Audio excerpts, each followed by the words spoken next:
এই 500 টাকাটা আপনার, যদি আপনি এই কুইজটা 20 সেকেন্ডে সলভ করতে পারেন। নেন, আপনার টাইম স্টার্ট হয়ে গেছে। এখন আপনাকে রুলসটা বলে দিই। এখানে হচ্ছে 4টা, এখানে 10টা চকলেট আছে। প্রথমে রাখা 4টা, তারপরে রাখা 3টা, তারপরে রাখা 2টা, তারপরে রাখা 1টা। এটাকে আপনার করা লাগবে একবার মাত্র সরায়ে, এই সাইডে 4টা, এই সাইডে 3টা, এই সাইডে 2টা, এই সাইডে 1টা। কিভাবে করতে পারবেন? মাত্র একটা সরাইতে পারবেন আপনি। একটা সরাই আপনার পুরোটা উল্টাই দেওয়া লাগবে। এটা আপনি যেভাবে পারবেন, যদি আপনি পারেন তাহলে এই টাকাটা আপনার 20 সেকেন্ডের মধ্যে। আপনার টাইম স্টার্ট হচ্ছে এখন।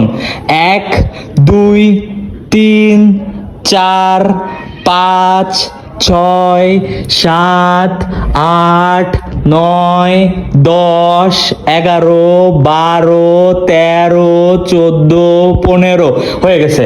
আপনার হয় নাই। দেখেন এখানে আপনার কয়টা আছে? এখানে একটা আছে, এখানে 3টা আছে, এখানে 2টা, এখানে 4টা। আমাদের শর্তে কি ছিল? শর্ত হয় নাই, শর্ত ফিল আপ হয় না, তার মানে আপনি জিতেন নাই খেলামণি।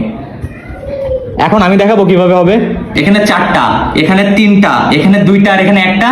এই দেখেন, আমি যদি এখান থেকে একটা সরাই এখানে আনি, তাইলে এবার এখানে কয়টা হলো? 4টা, এখানে 3টা, এখানে 2টা, এখানে 1টা। শর্ত ফিল আপ হয়েছে।